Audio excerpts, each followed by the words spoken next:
Hi there berries, welcome to a Pokemon Unite how to kind of play video. This video will explain a lot of the different concepts of the game, how to play the game, the items behind it, and just how to play Pokemon Unite. So this is the screen that you first see when you get into the game. Once you end up playing a few games, you'll accumulate levels. You can see at the top left hand corner I'm level 10. And if you actually just press R, you'll see your trainer level. And as you progress and get more levels, you unlock more Pokemon, which are Pokemon licenses. So you get given on a rotation.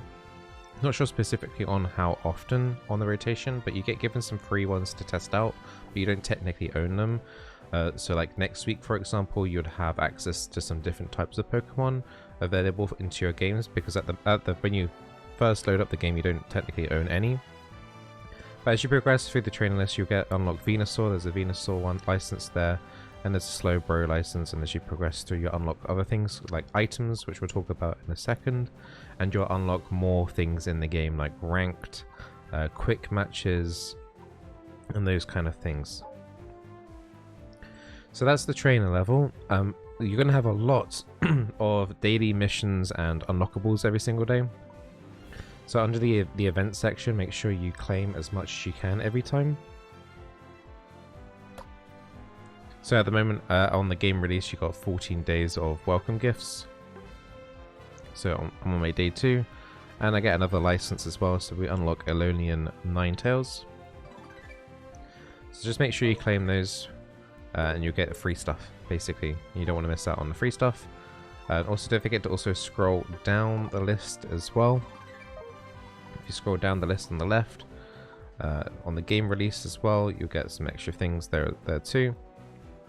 Also, another hidden menu to watch out for is if you press X on your controller, and under the mail, you'll actually get a launch bonus, and there you'll get a Zeraora, another Pokemon license. So you'll unlock a few Pokemon for free when you first load up the game. So make sure you just check all of those little things.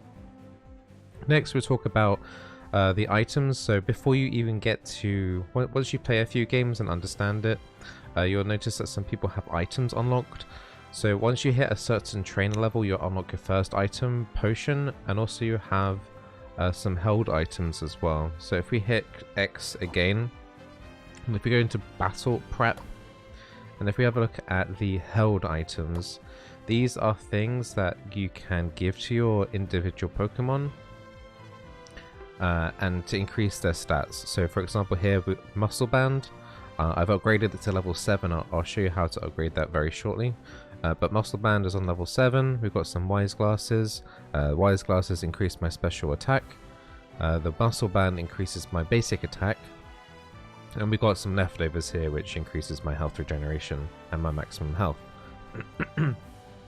Now to upgrade these, if you go into this menu here and then press on the A button, you'll get some options here to swap or upgrade. So we'll choose upgrade. If you can see in the top right hand corner right above me at the top, you'll see those little purple tokens. You'll need tokens to upgrade. So if I move myself here so you guys can see, so it would cost 12 tokens to upgrade this Muscle Band from grade 7 to grade 8. And every time you hit like level 10, level 20, it will get a bigger stat boost. So as soon as I acquire some more of these purple tokens, I'll use them to upgrade. And to get the upgrade tokens, you can get them through the energy capsules. When you play through the game, after every game, you accumulate energy. And as you get energy, when the energy tank fills up, you can claim the rewards. Sometimes you get cosmetic things, so you can see the things scrolling above me. You get shoes and socks and wigs and coats. But one of the actual rewards is the upgrade tokens. You can also get upgrade tokens by the player trainer list. So in here we'll get 50 when I hit level 12, and again at 15, etc. Also, you can get them for the battle pass as well, I believe, which once again, when you play, you can get free rewards here. If you press ZR on this menu, you'll see the missions. So log in daily. I need to log in 14 more times, and then we'll get these little silver stars which count towards the battle pass. Become MVP, most valuable player 18 times, plays 60 times. But there's like, these get done relatively quickly, and every week there'll be a new set of missions. So next week's missions are not unlocked yet. So when week 2 comes out, we'll have more missions to get more progress through the battle pass. So this battle pass, I haven't paid for it. So for example, you can see that the padlock on some of these things means that you have to obtain a battle pass in order to be able to get the ones that are locked when you reach that battle pass level.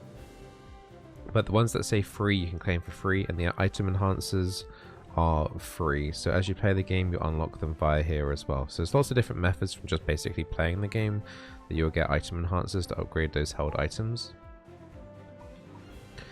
Every time you get a new Pokemon license, it will come up into your Pokemon kind of the menu here, and you see the little timers on the, where my finger is, there's the little timer icon there.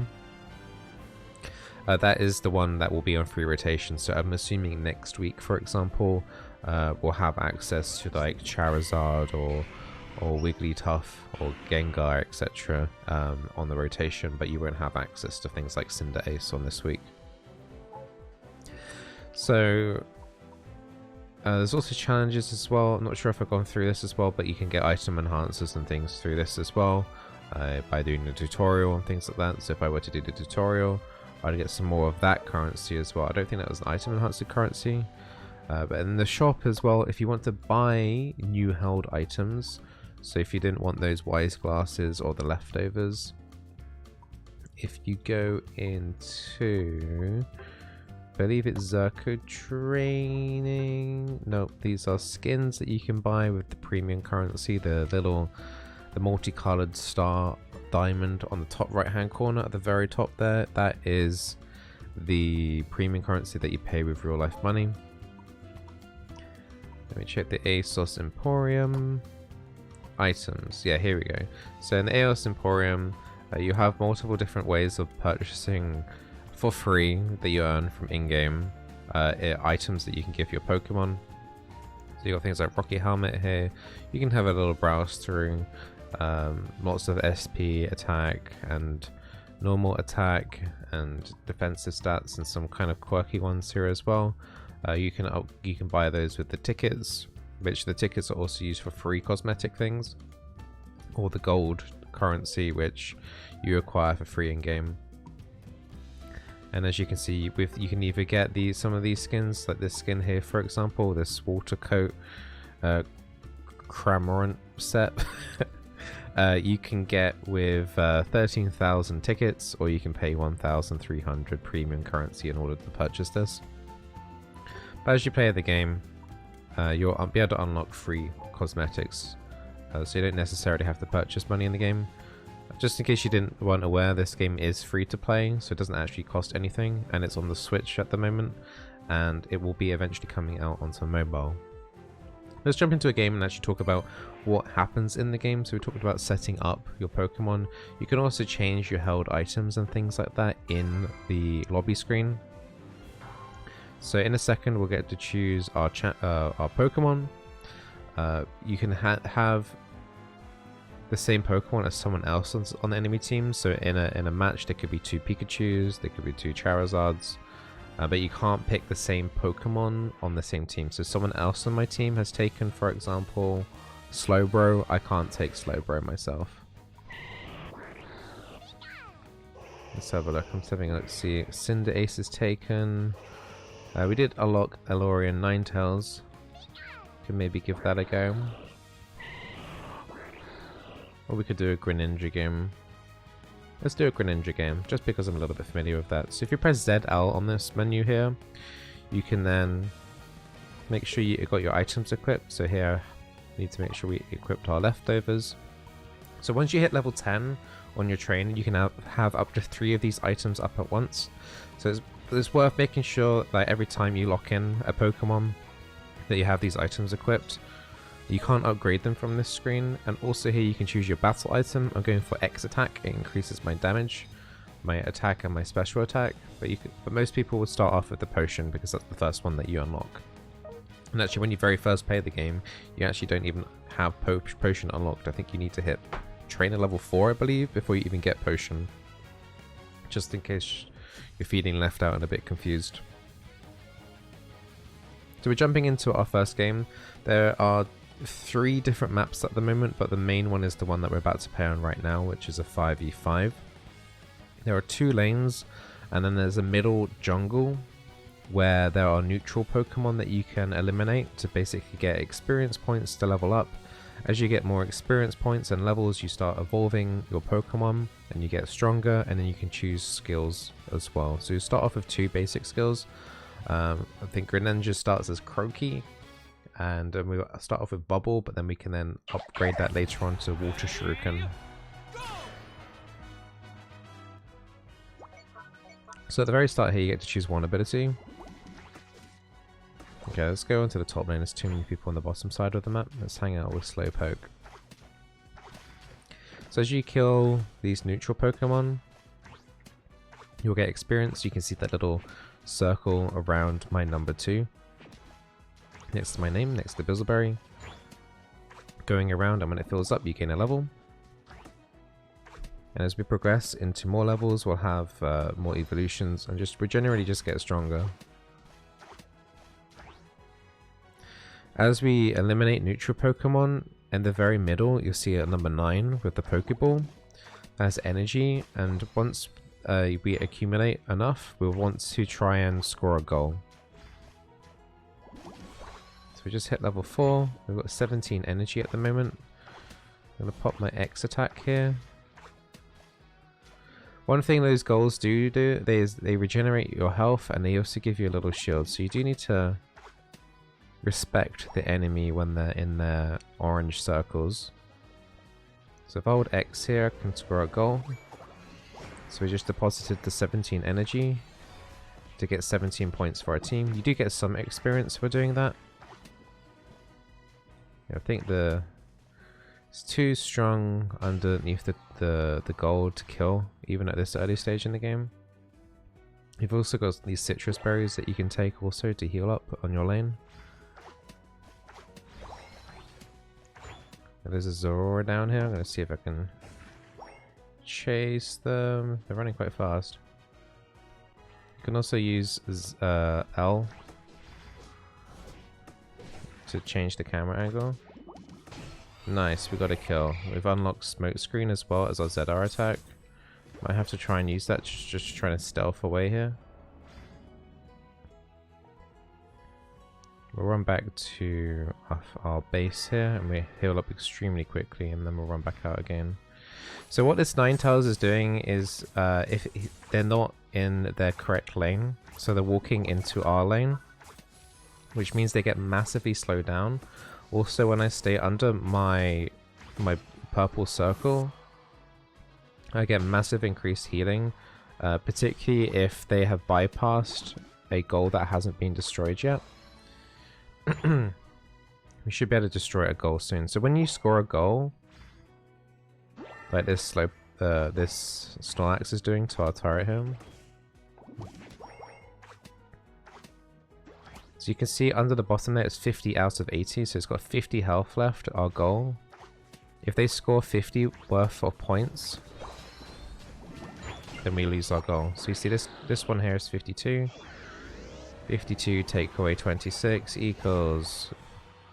no idea because my math isn't that quick, but the Slowbro used his points as well, and now that goal's only got 12 health left, I believe. So at intervals in the game, there's a Rotom and a Dreadnought that spawn at the very top and the very bottom of the map. This Rotom, if you get the last hit, the team that gets the last hit gets to claim the Rotom, and the Rotom goes towards the enemy team's goal. If any opposing Pokemon are in the way, it actually helps fight, and it does a lot of damage. And it does 20 damage to the goal. So we just destroyed their goal, and this lane that used to be orange the road is now gone, which means we don't lose movement speed now for walking into their lane. Now I've got my Unite move, which is basically my ultimate. You get it at level 9. It's a big, powerful attack. Not only is the attack powerful, but also generally your SP and your attack is buffed as well. Alright, let's do our big attack here. So for a short time now, my attack has increased.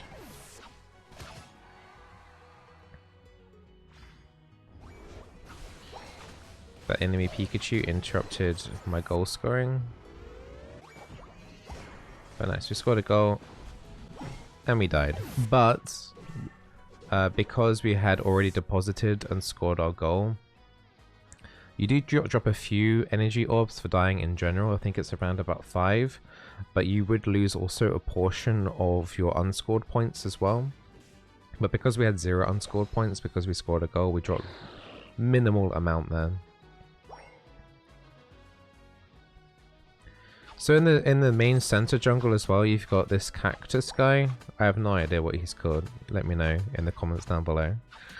He has a red buff. And there also would be a Taros spawning here as well that also would give you another buff. And they basically, I think the red one reduces the enemy team's movement speed when you land an auto attack on them. And the blue one helps execute neutral Pokemon. So at the bottom here, the Rotom has spawned and the Dreadnought has spawned again. So you get 20 energy for killing the Dreadnought, but also your whole team gets a temporary shield. And you also get a decent chunk of experience as well when you're claiming this as well. So they're definitely worth doing. Alright, let's kill these bees. And let's see if we can score another goal. The enemy team doesn't seem to be defending this lane right now. Got 34. This goal has 28 health. So boom, it blows up. Beautiful. Now the timer at the top, the match is generally 10 minutes long. Once we hit when it gets to 2 minutes, Rotom and Dreadnought will not spawn. But Zapdos will spawn in the middle, and that's a massive objective. And also you get to score double points no matter what goal you score a goal in. So if you're holding 50 energy and you score a goal, you score 100 points during this 2 minute kind of like finale ending. So Zapdos spawns here right in the middle. He gives your team a lot of energy if you manage to claim it, the last hit onto it. But not only that, when you score a goal, an enemy goal, it is instant. There is no wind up for that. So getting a Zapdos is huge. So the enemy team here has claimed a Rotom. We're trying to kill it before it gets to our goal. Good job, team. So our team's doing pretty well at the moment. I think we're quite a large chunk in the lead. To my knowledge, there is no way of finding out how many points both teams have.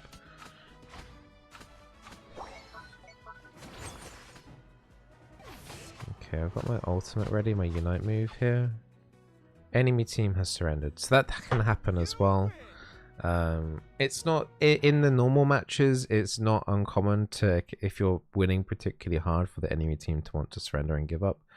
But once we hit that 2 minute mark, as I was saying, that's why I was kind of going over it, because I thought they might surrender. The Zapdos will spawn in the middle, and you'll be fighting over that a lot. And whatever team gets to capture that, and if they manage it, can usually win the entire game off it. So it's definitely worth defending the Zapdos and preventing the enemy team from getting it if you are ahead. If you're behind, you could maybe send 1 or 2 people to the side to score some sneaky goals, especially if you haven't destroyed those first goals in those lanes and you're holding a lot of points. It's worth banking those because they're worth double. So that could also sneak in a lead if your team are able to defend a Zapdos. But I hope this kind of video helps you give you an introduction into what Pokemon Unite is about. When you progress in the game and get to higher level, you will be able to get more modes available to you. So at level 6 you have ranked, where the game's treated a little bit more seriously. There's several different ranks going up. It starts at beginner class, and then it goes to great, expert, veteran, and then master, I believe, after that as well. And then you have quick match, where you have well, there's actually some different maps here, but there was a 3v3 yesterday. Seems today there's 4v4, so you've got some quick fun modes here. These matches are 5 minutes long compared to the standard or ranked of 10 minutes. So if you've only got a very short period of time to be able to play, or just want to have a quick go and just try something out, these quick matches are pretty good as well. They're basically the same sort of theme as well, but just different maps. So you're still scoring points, you're still killing neutral Pokemon, but there's usually some also different themes. Like in one of the 3v3 maps, there was lots of conveyor belts around where you would go a lot faster in a particular direction if you were to go that way. But I hope this Unite guide helps you out. I'll be uploading some gameplay videos of some different Pokemon in my ranked and standard adventure. And if you do enjoy this, then don't forget to subscribe, and don't forget to stay very awesome as well. And see you soon for another Pokemon Unite video soon. Take care.